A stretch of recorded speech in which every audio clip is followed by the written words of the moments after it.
Hi, this is Dodger, and you are watching my show. Got my giant cup of coffee. And now the day can begin. So starting off with the more fluffy news out of the things I have to talk about today, Marvel vs. Capcom 3 is going to have so many costume DLC packs coming out that it is going to make me the happiest person alive. Garbage truck is outside, so we're gonna just wait for it. No, it's fine, garbage truck. I'm not trying to tell anybody gaming news or anything. I'm gonna assume you guys just can't hear it, and it's just gonna be annoying to me. So I love fighting games, and the one thing that always kept me playing them way longer than I should have, especially if nobody else would play them with me, which was typically the case, if there were costumes I could unlock, that was all I needed to keep me going. I love alternate costumes in fighting games. So the second that they were like, we're gonna give you our first costume DLC pretty soon here, but there are gonna be more, I was like, yes, this is the perfect video game. I am never gonna stop playing this game. I'm kind of a sad person, but I'm really excited about it. Super excited. The DLC is coming out on March 1st, along with a couple other things, and it will include 6 characters, 3 for each side. We'll get new duds, and yeah, go ahead and break them in. So Gore Verbinski was the one who was asked to work on the BioShock movie, which, granted, he's worked with water before. Ta-ta. It made me really happy reading about it, though, because they were saying that the BioShock movie keeps getting pushed, or it might even just be thrown out for now, because it has a really high price tag, and Gore Verbinski refuses to do it PG-13. Now, the way that the movie industry works is a lot of times the people who are willing to give up the big bucks are not willing to give up the big bucks on either G-rated movies or R-rated movies. There's this weird feeling about the extremes that people, especially producers, just do not like. But Gore Verbinski was all like Superman and was like, you know what? BioShock deserves to be an R-rated movie, because otherwise we're ruining the source material and we won't be doing it justice and no one will like the movie anyway. And then everybody said, well, then you're not getting our money. Never backed down. Never backed down. I was like, man, good for you! Especially at this point when the superhero graphic novel adaptation, video game adaptation idea has been just beat to death. The ones that are going to do really well are the ones that are going to stick to the source material and are really going to do it justice, and a lot of them don't. So I personally feel like if we have to wait a while for a BioShock movie because they want to actually do it right, go for it.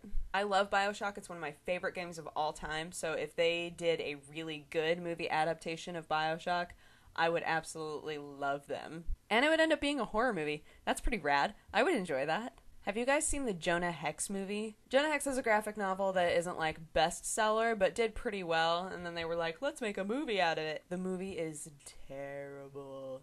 It's so bad. It makes no sense. We could barely watch it. Anywho, moving on. This one is more of a broad topic because there are a lot of, for whatever reason, I don't understand why this happens, and I think that it's just because all of these different gaming blog websites all read each other, and then they go, ooh, they did an article about this, we should do an article about that.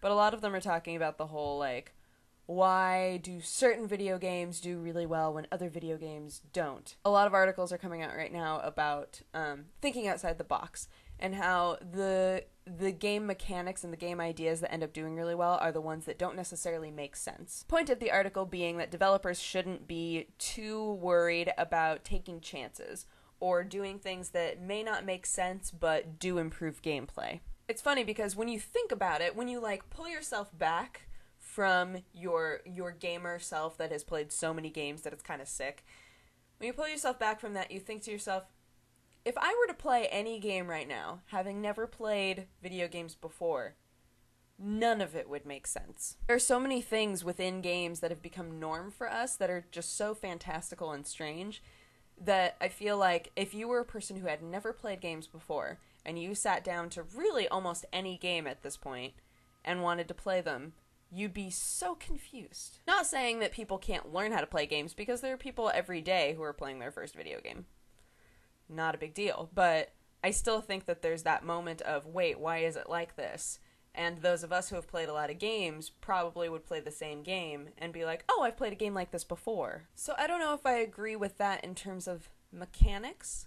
I mean, because you can say, okay, these articles are written for gamers. So obviously it's not talking about starting from scratch with a person who has never gamed before. It has to do with thinking outside the box in terms of the mechanics that we're all used to, those exact things that I'm talking about. But I feel like even in terms of that, a lot of mechanics can be justified in some way. The games that are really striking people as interesting right now are the ones that start with a base concept that is out of the norm. So if you wanted to make it a blanket statement, then yeah, you could say that having mechanics that don't necessarily make sense but improve gameplay and improve gamer interactivity within the game is good.